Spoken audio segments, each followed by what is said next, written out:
চলছে শাকিব খানের প্রিন্স সিনেমার শুটিং। শাকিব খানের প্রিন্স সিনেমার শুটিংয়ের মধ্যে নায়িকা হিসেবে থাকতে পারে তাসনিয়া ফারিন, এরকমটাই আমরা জানতে পেরেছি।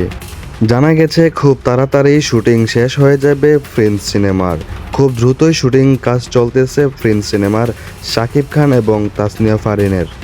এরই মধ্যে প্রিন্স সিনেমার একটি পোস্টার আমরা দেখেছি, যে পোস্টারটিতে দেখা গিয়েছে কিছু মানুষ বন্দুক হাতে উপর দিকে করে আছে, আর শাকিব খান তার উপরে বড় করে বন্দুক হাতে করে তাকিয়ে আছে সবার দিকে।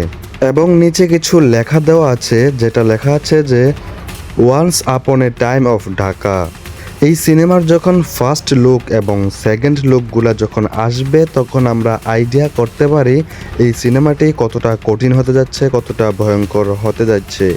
এর আগে একটি শুটিং হয়েছিল সোলজার সিনেমার, সেইটাতে শাকিব খানের বিভিন্ন লুক দেখে আপনারা অবাক হয়েছেন।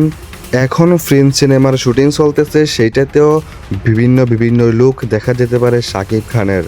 আর তারই সাথে তাসনিয়া ফারিন নায়িকা হিসেবে কাজ করবে, এরকম একটা গুঞ্জন উঠে এসেছে। আসলে এটা কতটুকু সত্য, যখন নতুন কোনো লুক আসবে অথবা আমরা যখন কোনো ক্যামেরা থেকে, কোনো গোপন সিসিটিভি ক্যামেরা ফুটেজ থেকে আমরা যখন কোনো শুটিং ভিডিও রেকর্ড করতে পারবো, তখন সেই বিষয় সম্পর্কে আমরা জানতে পারবো, আপনাদেরকে সেই সম্পর্কে আপডেটও জানিয়ে দেওয়া হবে।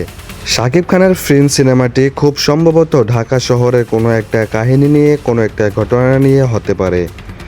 কী কাহিনী নিয়ে হবে এবং ফার্স্ট লুক কখন আসবে, কেমন হবে, প্রিন্স সিনেমা নিয়ে বিস্তারিত জানতে হলে, শাকিব খান নিয়ে বিস্তারিত জানতে হলে অবশ্যই আপনারা আমার চ্যানেলটি সাবস্ক্রাইব করে রাখবেন সবার আগে আপডেট পেতে। আজকের ভিডিও এতটুকু পর্যন্তই। ভিডিওটি ভালো লাগলে অবশ্যই শেয়ার করে দিবেন এবং অপেক্ষা করতে থাকুন পরবর্তী আপডেটের জন্য। ধন্যবাদ।